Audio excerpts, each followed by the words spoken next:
Tough times can call for desperate measures. Sometimes you're left with little choice but to access your super. But those who have say there's something you should know. Leave it there if you can. If you need it, you need it. During COVID, we saw the government allow people to take money out of super to help them out with bills. Were you tempted to do it? I did do it, yeah. Yep. Superannuation for me is something to look forward to when I do retire and spend it wisely. It's a supersized question that could shape your financial future. As cost of living pressures increase, should it be easier for non-retirees to get money out of their superannuation to help pay the bills? Have you ever dipped into your super? No, but I can understand why you would. Serious illness, that sort of thing. Yeah, so for medical bills, you think people should? I think they should be able to, depending on the circumstances. Under the current system, you can take money out of super for medical emergencies, and Natasha Lanza has recently been through that process. And then I had a biopsy and found out in January that I had stage 3 breast cancer, which is a HER2 rare breast cancer as well that I've got that's quite aggressive. That's some pretty big news to digest. Yeah, it is. Sorry. Yeah. Yeah.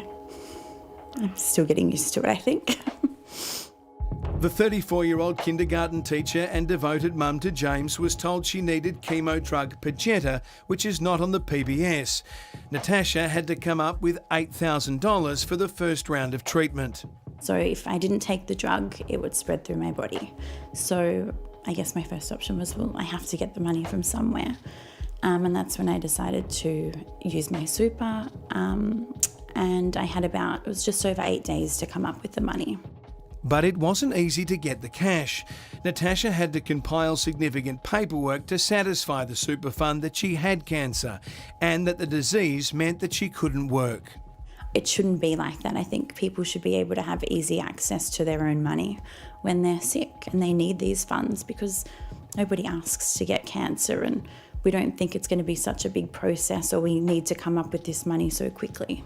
Steve Mickenbecker from CanStar explains the current system for accessing your super. There are 2 ways you can get money out early. One is on compassionate grounds and the other for severe financial hardship. Compassionate grounds is the clause that Natasha applied under.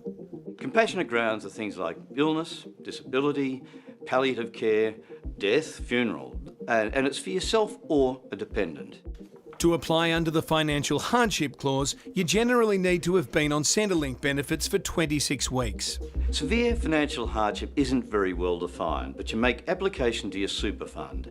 Now, they'll say to you, look, we need evidence that you're in severe financial hardship, and probably the way you'll be asked to do that is to get a letter from Services Australia to confirm that you qualify for income support. In 2020, Aussies were allowed to access super early to deal with the impacts of the pandemic. Like for many, that was a tough period for Deb Smith. At the end of January 2020, I got made redundant from my workplace. Yeah, we did go through our savings. Psychologically, it messed me up a little bit. Deb estimates she sent out 500 resumes in the hope of landing a new job, but eventually decided to take the government offer and withdrew $20,000 from her super. How do you feel about that decision now? I regret it. Probably one of the biggest regrets. You know, I never thought about the future, and my super's now taken a 20 grand hit. I shouldn't have done it. I wish I hadn't done it. Over the past decade, the average return on superannuation has been about 8% per annum. That means that if Deb's $20,000 had remained in her super fund, 10 years later, it would have turned into $40,000. Deb now walks every day to keep her mind active. She knows she can't change the past, but hopes that sharing her story might be useful to others weighing up a similar decision. But, you've got to put one foot in front of the other and keep going. We do. Yeah. We do. It's done and we move on, as they say. Compulsory superannuation began in Australia in 1992. Initially, 3% of your wage was directed into a fund. Currently, 10.5% of your salary goes towards super, and that will increase to 12% by 2025. Australians are effectively in a good position because of super. Matt Hale from Rising Tide Financial says before you consider drawing down on super, make sure you're across the detail of your fund. Get to know your super a little bit better. You can speak to your fund, you can speak to a financial advisor, find out about what it's invested in, find out about what fees you're paying, and then even start to look at some calculators about what it might look like in the future based on what you're currently earning and what you're currently contributing. The argument for greater access to super is that if super didn't exist, the money would go straight into your pocket.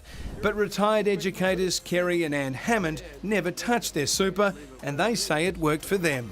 We're, quite comfortable, not rich, but comfortable and enjoying it. It might be hard to believe to look at them, but these two are now in their 80s and reaping the rewards of saving their super. Well, I had it all my life as a teacher and I kept it, and we worked with our super, and that's how we're living now. So yeah, enjoying life. Good. Yeah.